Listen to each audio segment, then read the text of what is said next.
All right, here we go. Hey, this is DB reporting on the Eagles.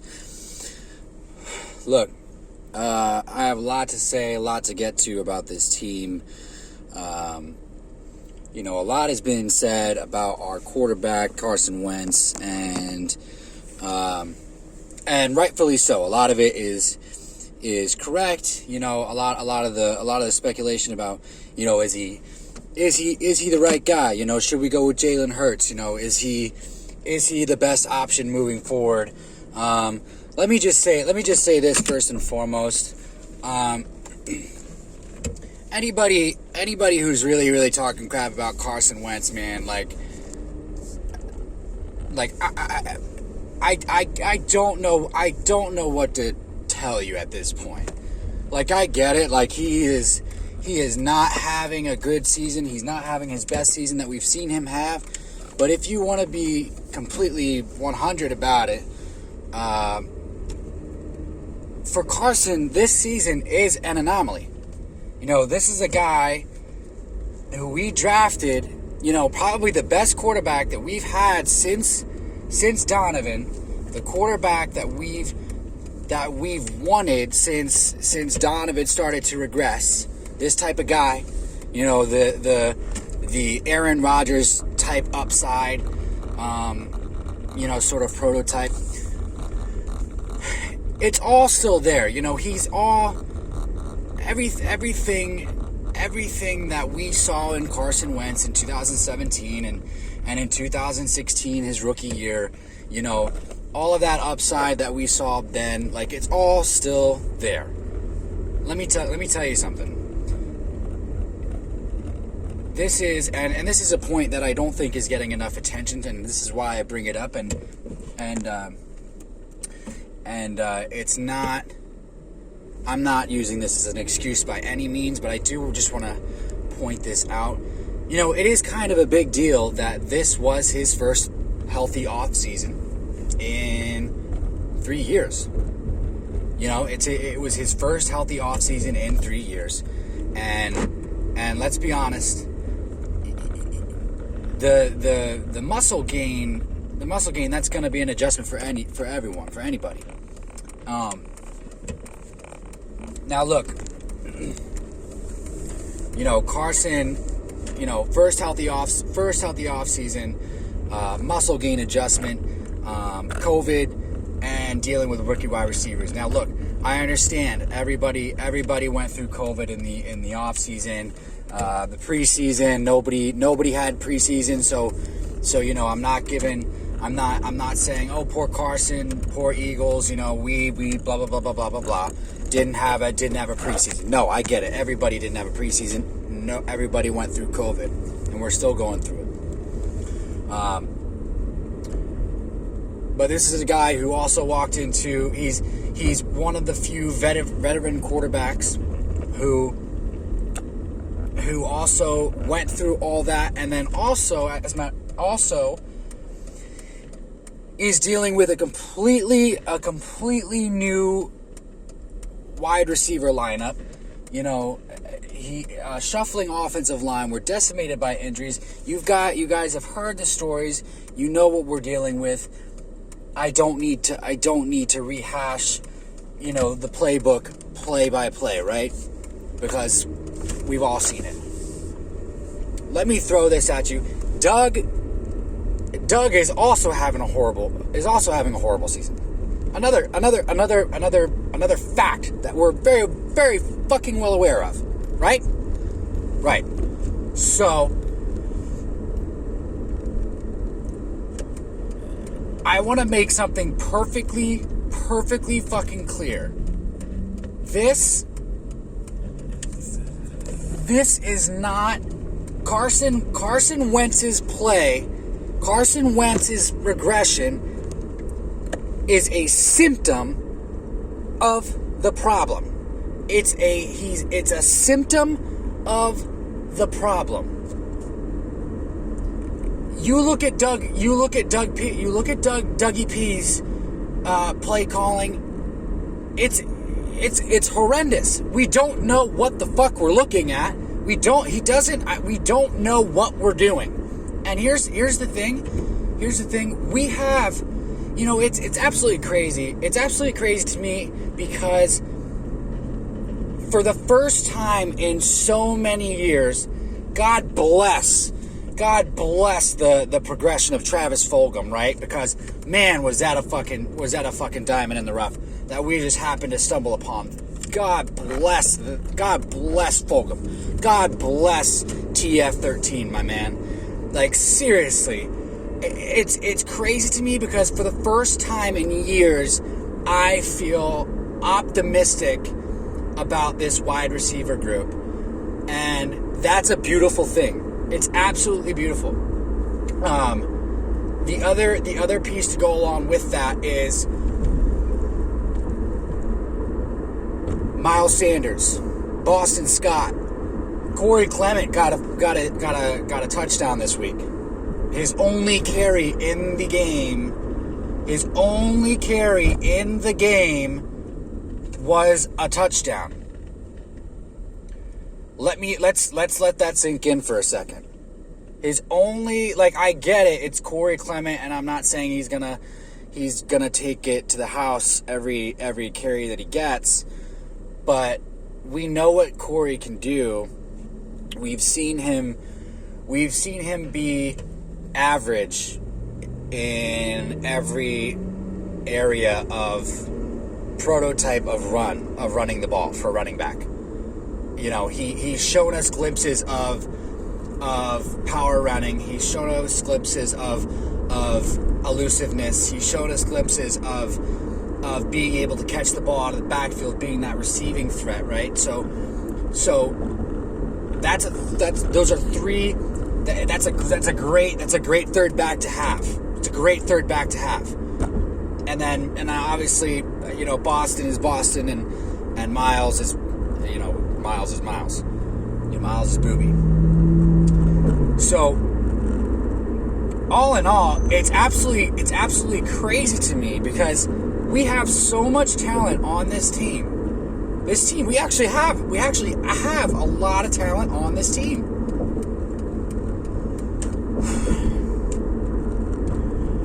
Doug, what the fuck are you doing? What are you doing? You know what the issue is? And honestly, I cannot entirely blame this on Doug. I can't do it. You want to know why? Because Howie Roseman threw 20 plus assistant coaches at Doug and said, here you go, Doug. What? I would be confused too. I would be confused out of my fucking mind as well.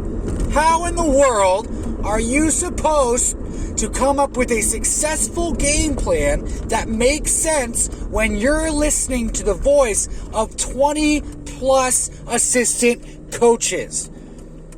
20 plus assistant coaches. How? That would confuse the fuck out of me too. And guess what? If I were Carson Wentz and I saw my head coach being confused as fuck, yeah, damn straight, I'm going to try and put the ball in my hands and see what I can do to make sure this team is in the best spot to win, because I know that my head coach is confused because our GM fucked us. Our GM has fucked us and continues to fuck us. Here's what I mean by this. So, I don't remember what it was, but there was a report saying that earlier in Howie's tenure, obviously Andy was still here, that Howie got in an argument with Andy about a draft pick during a draft. I don't remember where the report was, so, but I remember reading it. I'm pretty sure that has been a constant through Howie's tenure as a GM, right? Argued with Chip. Chip didn't like it. Chip, castrated him off into the abyss. And now we're seeing him do it with Jim Schwartz. Here's my take on this, right?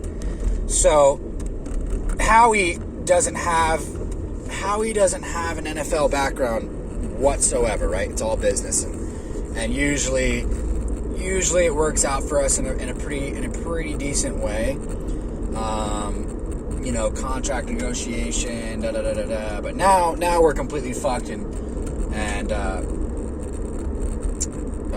we're just completely fucked as far as the cap is concerned. However, I bring this up because the reports, plural, that Jim wanted some defensive guys, a selection of defensive guys with that second round pick that we took Jalen Hurts. Let's look at it. I mean, Jeremy Chin was available. There were a few other guys available. There was an offensive lineman available that we could have taken. There was, I can't recall the names off the top of my head. I'm not home right now. I don't have it in front of me. I have it in my notebook at home, but I mean, Jeremy Chin, the one I did remember that's great, is enough. Enough said. Jeremy Chin. Could Jeremy Chin help this defense? Yes. Was there a linebacker that we probably could have taken? Yes, there was a linebacker that we could have taken. Were there any other defensive guys that we could have taken? Yes, there were defensive guys that we could have taken. So the report is that Howie and Jim got in an argument because none of those guys were taken, and we took Jalen Hurts. Let me ask you this: If you were running the Philadelphia Eagles, and you were Jeffrey Lurie, right? Would you want a guy with no football background arguing with your coaches, who, by the way, are the ones who got to put these players on the field in order to put you into the best position to win? Would you want your GM arguing with those guys when it comes to player selection during the draft? No, fuck not. Of course you wouldn't. Look, your job as the GM is to make sure that these coaches get the players that they need in order to succeed. That is your job. That is your job. So if you're arguing with the coaches when they make recommendations and suggestions as to which players you should draft, what the fuck are you doing? What are you doing? What is Howie doing? I don't get it. It really absolutely blows my mind. It blows my mind. Oh, and by the way, like, look, I get it. Like, I'm gonna say this right now. Zach Ertz is not as good as George Kittle or Travis Kelce, but he's probably the best tight end that we've had in Eagles history, and he deserves an extension. Here's what I'll say this. He deserves an extension more than he deserves a public blow-up on the sideline at a practice in front of the entire team, where it's going to affect the locker room and his quarterback / best friend, Carson Wentz. As much as he probably did not want it to affect his play, yeah, it probably affected his play. Zach Ertz loves Philadelphia. He loves Philadelphia. He does not want to get traded. Like, Howie Roseman does not know what the fuck he's doing. He is blowing up this team. And that's what I have to say about Howie Roseman. But I am gonna go back to Doug in it. I am gonna go back to Doug for a second.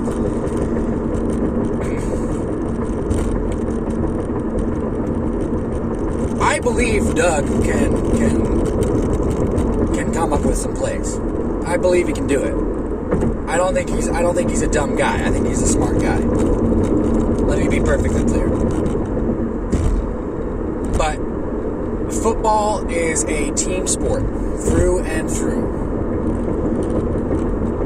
Doug needs a partner. He needs his Robin. You know, we got firsthand look at that in 2017 when he had Frank Reich. And let us be perfectly let me be perfectly clear on this as well. Like, we were very fortunate to get Frank Reich as an offense coordinator.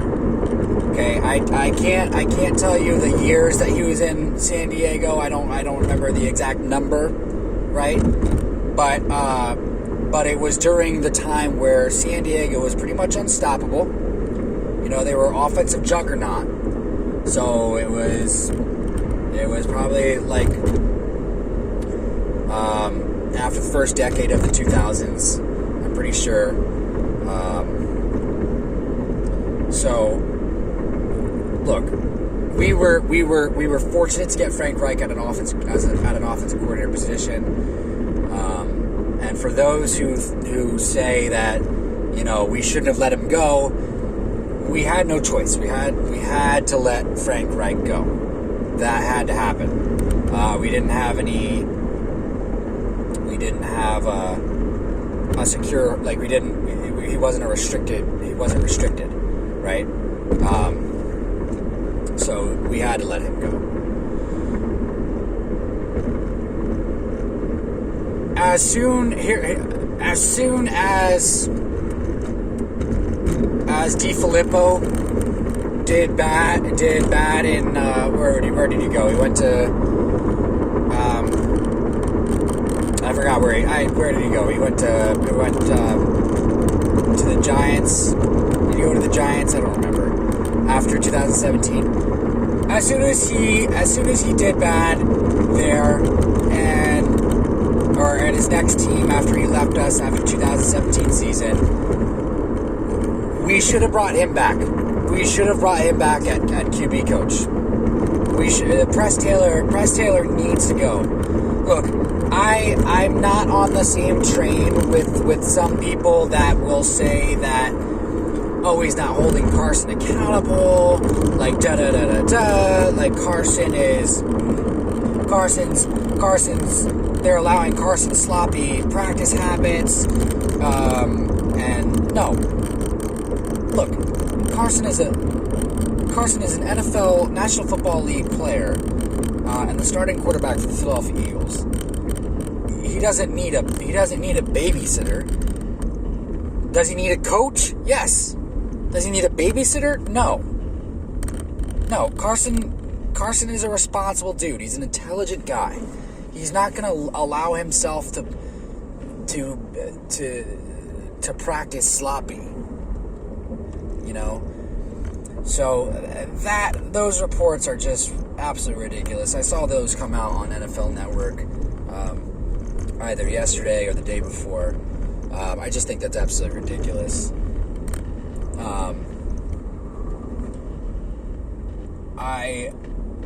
I think what needs to happen is we need to make an adjustment at the quarterback coach position, coaching position. My conclusion is there are a lot of people that want to fire Doug. I don't think that's the route to go. I do not think that is a route to go, because we've seen Doug when he has